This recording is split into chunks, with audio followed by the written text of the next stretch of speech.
بتائیے گا اس وقت سچویشن جو ہے وہ ایران پر پھر سے حملے اور ایران بھی جوابی حملے کر رہا ہے، دوسری جانب عمان اور ایران کے آبنۂ ہرمز کی بندش کے بعد ایک فریم ورک کے اوپر بھی بات ہو رہی ہے، ساتھ ہی ساتھ پاکستان کی ڈپلومیٹک جو ایفرٹ ہے وہ بھی دیکھنے میں آ رہی ہے۔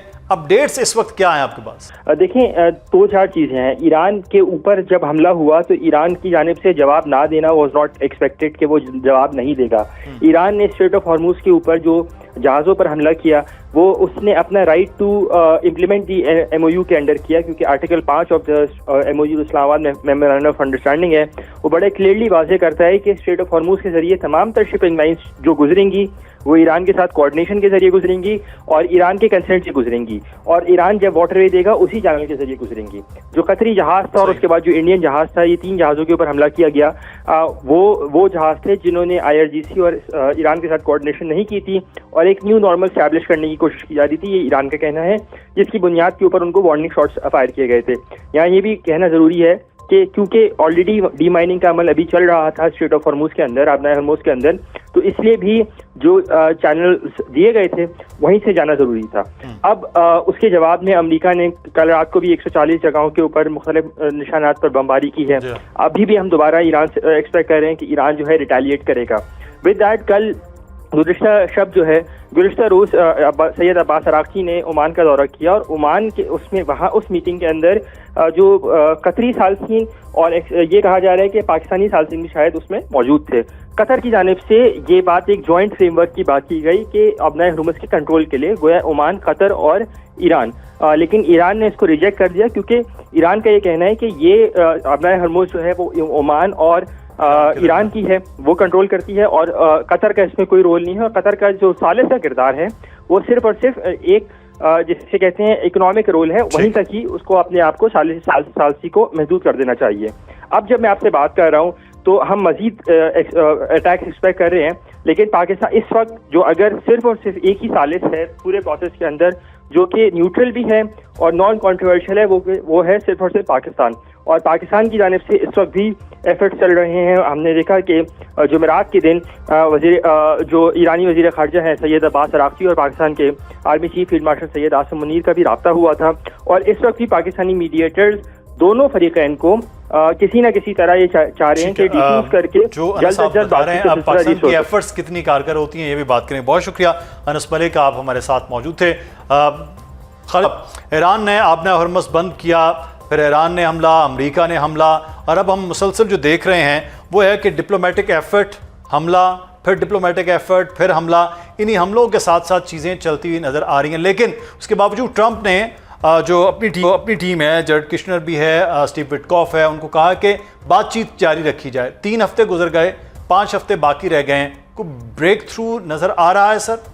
جی بہت شکریہ مدثر، آپ نے انوائٹ کیا ہے۔ دیکھیے اتنا آسان نہیں ہوگا، خاص طور پر پوری آل آؤٹ جنگ ہوئی دونوں ملکوں کے درمیان، دونوں ملکوں کے درمیان کسی سائیڈ کو بھی 100% کلیئرٹی نہیں ہے کہ وہ کتنی کامیابی ان کو حاصل ہوئی، کوئی بھی سائیڈ شکست ماننے کو تیار نہیں ہے، بہت زیادہ کیجولیٹیز اور ڈسٹرکشن ہوئی ایران کی، آن دی ادر ہینڈ بہت زیادہ متھ اور بزوم اور انفلوئنس کمپرومائز ہوا امریکہ کا۔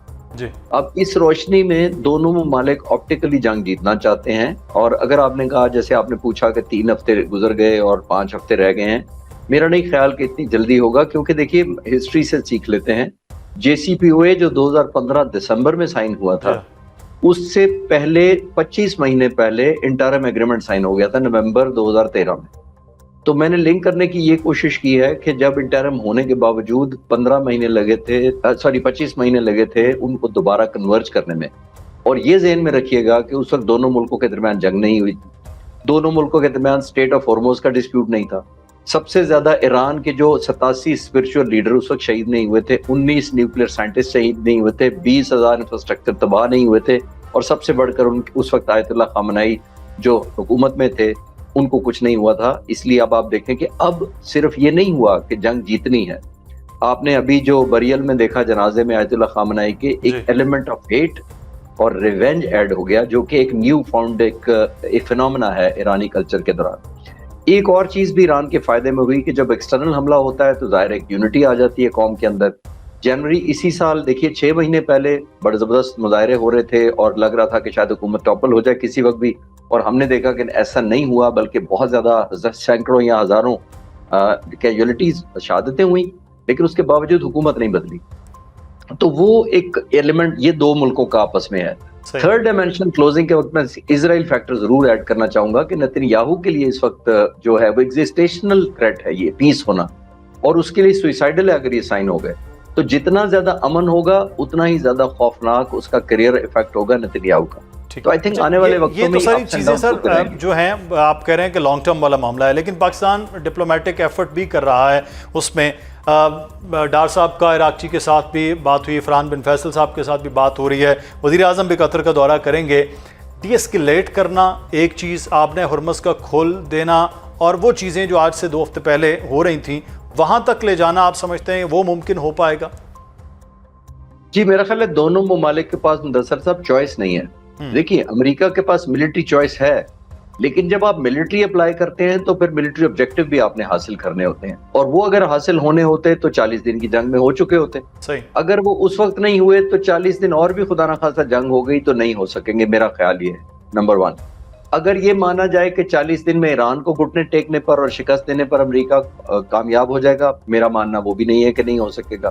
تو جب یہ کچھ نہیں ہو سکے گا تو کم از کم یہ جو دونوں سائڈیں ہیں ایران اور امریکہ، انہوں نے ریئلائز کر لیا ہے کہ چاہے اپس اینڈ ڈاؤنز ہوتے رہے، ایک بریچ آف ٹرسٹ ہوتا رہے، ایسکلیشن لیڈر اونچ نیچ ہوتی رہے، لیکن وہ بلو دا فل آل آؤٹ وار سے نیچے رہے گی دونوں طرف سے. یہ میرا ماننا ہے. اس کے بعد کنورجنس ہوگی، آہستہ آہستہ ہوگی، لیکن اس میں جو خطرناک پہلو اس وقت یہ ہے وہ نتن یاہو کا ہی ہے. جیسے میں نے کہا کہ اس کے لیے ایگزسٹیشنل تھریٹ ہے، اس کا الیکشن آنے والا ہے اکتوبر میں. اس کو پتا ہے کہ اگر الیکشن ہو گئے تو وہ ہار جائے گا، کیونکہ ایک سروے ہوا ہے چینل 12 نے کیا، اسرائیل کا چینل ہے، اس نے کہا ہے صرف 11% اسرائیلی سمجھتے ہیں کہ وہ جنگ جیتے ہیں، باقی 89% نہیں ایسا سمجھتے. 71% اور ٹرمپ پہ اعتبار کرنے کو تیار نہیں ہے. تو اس کا کیا مطلب ہے؟ اس کا مطلب یہ ہے کہ پریزیڈنٹ ٹرمپ کا لیوریج ایران کے ساتھ بات چیت کرتے وقت اسرائیل پر وہ نہیں ہے جو پہلے تھا. اب ٹرسٹ پہلے ہی خراب ہے ایران کا، خاص طور پر پریزیڈنٹ ٹرمپ کے اوپر، وہ نتن یاہو کی بات مانتے ہیں. تو پریزیڈنٹ ٹرمپ پہ بہت بڑا پریشر ہے کہ وہ ثابت کریں کہ میں ان کے بہکاوے میں نہیں آ رہا. جنگ ہونا تو چلو ہم بھول سکتے ہیں کہ کس کی غلطی یا مس ججمنٹ سے ہوئی تھی، دوبارہ جنگ شروع کرنے کے تو کوئی معافی نہیں ہو سکتی نا کسی سائڈ کو بھی، خاص طور پر جس نے اٹیک کیا اس نے آبجیکٹیو دکھانے. پریزیڈنٹ ٹرمپ کو یہی چیز روک رہی ہے کہ ایک طرح ان کا الیکشن آ رہا ہے، ان کو پتا ہے کہ آلموسٹ ڈریگ نہیں کرنا چاہتے جنگ کو. تو یہ ساری باتیں ملا کر جنگ کے نہ جانے کے حق میں مجھے زیادہ دلائل لگتے ہیں کہ فارملی نہیں آؤٹ بریک ہو. صحیح جی صاحب، آخر میں یہ کہ عمان اور ایران کے درمیان آپ نے ہرمز کے فریم ورک کے حوالے سے کوئی آپ کو نظر آ رہا ہے کہ قابل عمل فریم ورک ہو جائے؟ ایک کہہ رہا ہے کہ نارتھ وہ سنبھال لیں، دوسرا ساؤتھ سنبھال لیں، لیکن ایران اس پر نہیں راضی ہوا. کوئی قابل عمل فارمولہ آپ کو نظر آ رہا ہے کہ ہو جائے اور آپ نے ہرمز کھلا رہے؟ دیکھیے مدثر، کبھی بھی ایران نہیں چاہے گا کہ اپنی سائٹ کو بند کر دے دنیا کے لیے اور ادھر سے ٹریفک ختم ہو جائے اور عمان کے پاس چلی جائے. اس کا تو مطلب یہ ہے کہ سارے کا